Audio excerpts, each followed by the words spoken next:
A Mesopotâmia abrigou parte das primeiras civilizações da humanidade. A presença em sua região dos rios Tigre e Eufrates foi fundamental para que o homem, a partir do desenvolvimento da agricultura e da criação de animais, pudesse sedentarizar-se e formar cidades naquele local. Diversos povos habitavam a Mesopotâmia durante a Antiguidade. Entre eles, destacam-se os sumérios, amoritas, assírios e caldeus. Entretanto, o processo de formação e sedentarização desses povos foi lento e gradual. Para que isso acontecesse e fosse consolidado um Estado, foram necessários alguns requisitos e etapas. Primeiramente, a partir do desenvolvimento de novas técnicas e tecnologias, possibilitou a formação de um excedente agrícola. Então, dadas as necessidades de um povo e seus vizinhos, com o excedente formado surge o comércio, e por consequência, também o aumento da divisão de trabalho. Sabendo disso, os clãs existentes começaram a crescer e se desenvolver cada vez mais, e junto a eles, a concentração de terras e a desigualdade social crescem juntos. Assim, apoiados pelo clero e a religião, os governantes mantêm seu poder centralizado e divinizado, formando um Estado em que os opositores são reprimidos. Portanto, a sociedade mesopotâmica era organizada de forma verticalizada. Dessa maneira, além de uma evidente desigualdade social, a sua mobilidade de um estamento para outro era quase nula. Os primeiros povos que se estabeleceram na região de maneira sedentária foram os sumérios. As primeiras cidades da Mesopotâmia foram fundadas por eles e acredita-se que os sumérios tenham chegado ao local por volta de 5.000 a.C. Além disso, atribui-se aos sumérios o desenvolvimento da primeira forma de escrita da humanidade, a escrita cuneiforme. O domínio dos sumérios na Mesopotâmia encerrou-se com a chegada dos acádios, que conquistaram as cidades da região e fundaram o Império Acádio. No entanto, o Império dos Acádios foi muito breve e logo foi substituído pelos Amoritas, como o povo predominante na Mesopotâmia. O reino dos Amoritas enfraqueceu-se depois da morte de Hammurabi e foi sucedido, tempos depois, pelos Assírios. Os Assírios formaram uma sociedade extremamente militarizada a partir do final do segundo milênio a.C. e iniciaram um processo de expansão e conquista na Mesopotâmia. Por fim, o enfraquecimento dos Assírios permitiu aos caldeus conquistar a Mesopotâmia e fundar o Segundo Império Babilônico em 612 a.C. Os caldeus atingiram seu apogeu durante o governo de Nabucodonosor II, que conquistou a maior parte da Mesopotâmia, da Palestina e da Fenícia, chegando até as fronteiras do Egito.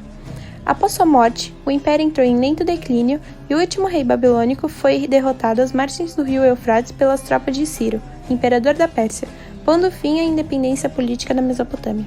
A Mesopotâmia é parte de uma região por muitos chamada de Crescente Fértil. O Crescente Fértil compreende os atuais Iraque, Síria, Israel e Egito. Ela tem o formato de um arco que muito lembra uma lua crescente. Os povos que habitaram a Mesopotâmia falavam línguas semitas, um conjunto linguístico do qual fazem parte o hebraico e o árabe. Entre as línguas semíticas, vale lembrar do caldeu, do assírio, do acadiano e do ugarítico. As principais manifestações da arquitetura mesopotâmica eram dos palácios, em geral muito grandiosos. Como havia pouca pedra, as paredes tinham que ser grossas, pois eram feitas de tijolos. Os templos possuíam instalações completas, com aposentos para os sacerdotes e outros compartimentos.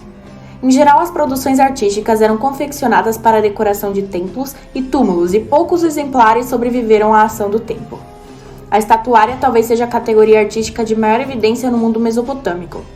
As esculturas podiam ser tridimensionais, como em alto relevo em pedra, embora algumas fossem feitas em argila ou madeira. Esses povos ainda trabalhavam muito bem o ouro, o cobre e prata. Representavam especialmente seres humanos, seres mitológicos, animais ou deuses em posições em pé ou sentados, e tinham como característica mais evidente a ausência de movimento, prezando por figuras estáticas. E, além disso, os sumérios e os acádios tinham uma tendência à simetria e à precisão, especialmente na pintura. Os principais povos que viveram na Mesopotâmia contribuíram para o desenvolvimento cultural daquela sociedade, deixando-nos diversas influências culturais. Os povos sumérios, do quarto milênio a.C., foram responsáveis por criar a escrita cuneiforme e a roda, além de terem desenvolvido as primeiras cidades. Os babilônios, de 1900 a.C., fundaram o Império Babilônico e o principal rei babilônico foi Hammurabi, de 1728 a 1686 a.C., criador do primeiro código de leis da história, o Código de Hammurabi. Bem, os países que hoje ocupam a região da antiga Mesopotâmia, ou seja, o Iraque, a Síria e a Turquia, se tornaram palco e protagonistas de um conflito violento e devastador. Porém, para entendermos o motivo de tanta guerra no Oriente Médio, devemos nos atentar à confusa e conflituosa formação desses três países islâmicos. A história iraquiana tem seu início no ano de 3300 a.C., ao se tornar o berço da civilização suméria. Em 540 a.C., os persas invadem e tomam todo o território da antiga civilização. Após a dominação persa, em 330 a.C., Alexandre da Macedônia conquista o território iraquiano. A região iraquiana se manteve nessa situação até meados do século VII, onde muçulmanos descendentes de Maomé ocupam o local.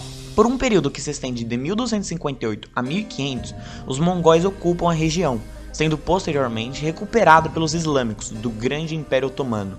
Porém, em 1919, com a perca do Império na Primeira Guerra Mundial, os britânicos colocam a região iraquiana sob o seu comando, sendo conquistada sua independência somente em 1958. Infelizmente, em 1979, Saddam Hussein torna-se presidente do Iraque e durante 22 anos atacou e iniciou guerras com países vizinhos, como o Irã e o Kuwait. Porém, um grupo liderado pelos Estados Unidos expulsou as forças iraquianas dessas regiões. Bem, os Estados Unidos e a Grã-Bretanha temiam que o Iraque estivesse fabricando armas ilegais e, com isso, invadiram o país em março de 2003. E em dezembro do mesmo ano, Saddam foi capturado, sendo executado 3 anos depois, enforcado. As forças dos Estados Unidos deixaram o Iraque somente em dezembro de 2011. Porém, em 2014, o grupo terrorista conhecido como Estado Islâmico dominou a cidade de Mossul e conquistou diversos territórios. Felizmente, no final de 2017, forças iraquianas e curdas, com a ajuda de outras nações, expulsaram o IE de quase todo o país. Bem, 1.200 anos antes da região iraquiana ser ocupada, ou seja, em 4.500 a.C., a região da atual Síria já hospedava diversos povos, como os egípcios, hititas e entre outros. Semelhante à civilização suméria, a região síria foi posteriormente dominada pelos persas e 64 anos antes de Cristo conquistada pelos romanos. O Império Romano manteve a sua liderança na área até o século VII, onde os árabes muçulmanos a tomaram e permaneceu pelos 1.300 anos seguintes. Com o fim da Primeira Guerra Mundial, a França, em 1920, torna-se colonizadora da região, até a conquista de sua independência no ano de 1946, onde diversos líderes militares começaram a governar. Em 2011, o movimento democrático chamado Primavera Árabe se espalhou para a Síria. Muitos sírios começaram a protestar contra o governo do presidente Bashar al-Assad. Em 2015, a intensificação da guerra civil deu origem ao movimento de imigração em massa, nunca visto antes. Milhões de sírios deixaram seu país natal para buscar refúgio em nações vizinhas, como a Turquia e o Líbano, bem como na Europa. Enquanto a região iraquiana e síria hospedou os sumérios no início de suas civilizações, a região turca, em 2000 a.C., hospedou os hititas, sendo, em seguida, dominados pelos persas e gregos, e somente em 30 a.C. parte do Império Romano.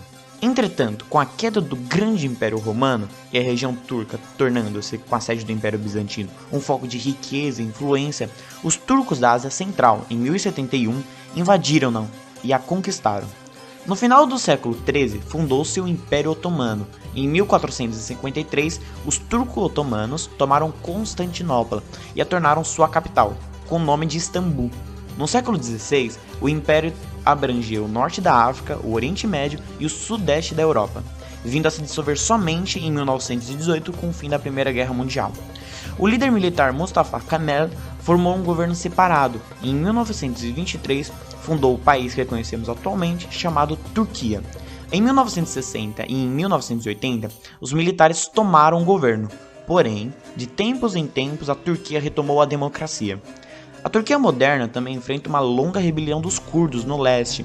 Os curdos lutam contra o governo desde a década de 1980 e uma disputa que dura até hoje. Dadas as seguintes perspectivas analisadas até aqui, é possível realizar a percepção da transformação dos povos no território mesopotâmico e seu desenvolvimento, assim remetendo para os países atuais, que no caso são o Iraque, a Turquia e a Síria. Desse modo, para analisar esse intermédio entre o presente e o passado nesse mesmo espaço, levantam-se alguns aspectos de uma sociedade, como sua língua, economia, religião e política.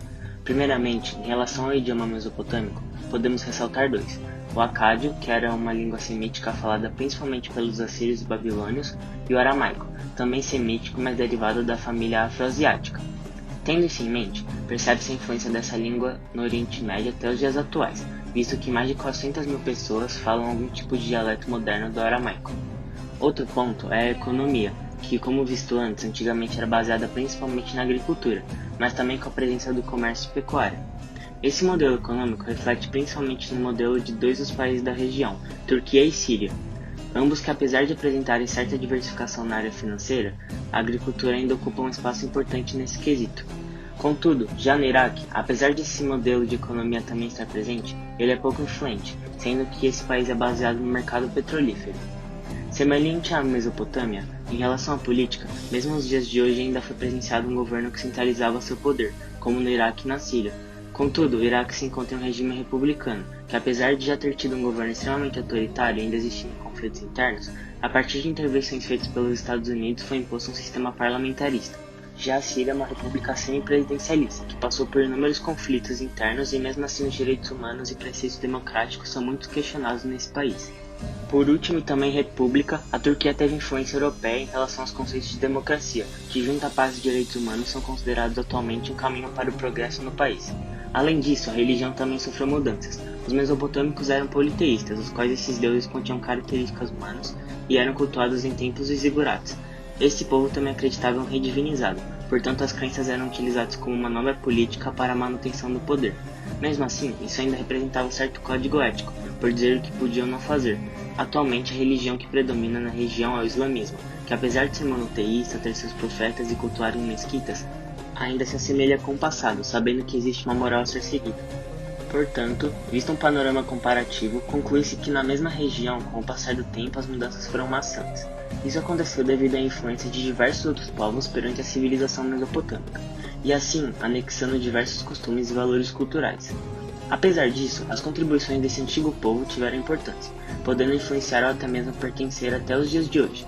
Por isso, aprender sobre os primórdios de uma civilização tem tal relevância, que possibilita a compreensão acerca de vários aspectos atualmente.